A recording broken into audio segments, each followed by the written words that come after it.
Hello guys, അപ്പോൾ വൈകിട്ട് എന്തെങ്കിലും കഴിക്കാൻ വേണ്ടിയിട്ട് അടുക്കളയിൽ കയറി ചെന്നാണ്. പക്ഷെ കണ്ടതോ കുറച്ച് കൂട്ടി വെച്ച് ചിരട്ടകൾ കളയാൻ വേണ്ടി വെച്ചാന്ന് തോന്നുന്നു. പക്ഷെ നമ്മളത് വെറുതെ കഴുകി ഉണക്കി എടുത്തു.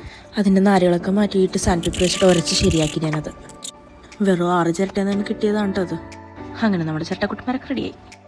പിന്നെ ഡ്രില്ലിംഗ് മെഷീൻ വെച്ചിട്ട് ഒരു ചിരട്ടയുടെ 2 ഭാഗത്തും ഞാൻ ഊട്ടിയിട്ടെടുത്തു.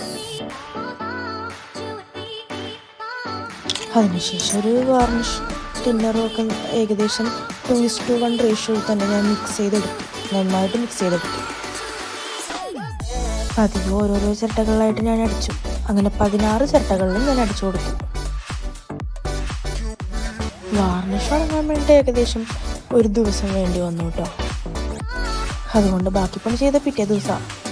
അതിനുശേഷം ഞാൻ എടുത്ത് കുറച്ച് കയറുകൾ ചിരട്ടയിൽ ഊട്ടിയിട്ട ചെറുതായതുകൊണ്ട് ഞാൻ ആ കയറുകൾ സ്പ്ലിറ്റ് ചെയ്തെടുത്തു. നിങ്ങൾക്ക് എങ്ങനെയാണെങ്കിലും ഉപയോഗിക്കാം കേട്ടോ. അങ്ങനെ ഓരോന്നായിട്ട് നോട്ടിട്ടിട്ട് ഓരോ ചിരട്ടകളായിട്ട് കോർത്തെടുത്തു. ഞാൻ വീടിൻ്റെ ഉള്ളിലാണ് വെച്ചത്. നിങ്ങൾക്ക് പുറത്ത് വെക്കുന്നതായിരിക്കും നല്ലത്. മണ്ണിടുന്നതിനേക്കാളും നല്ലത് ചകിരിച്ചോറാന്ന് തോന്നി. അപ്പോൾ ചകിരിച്ചോറാണ് ഞാൻ ഇട്ടത് കേട്ടോ. അപ്പോൾ ഗൈസ്, നിങ്ങൾക്ക് ഫൈനൽ ലുക്ക് കാണണ്ടേ?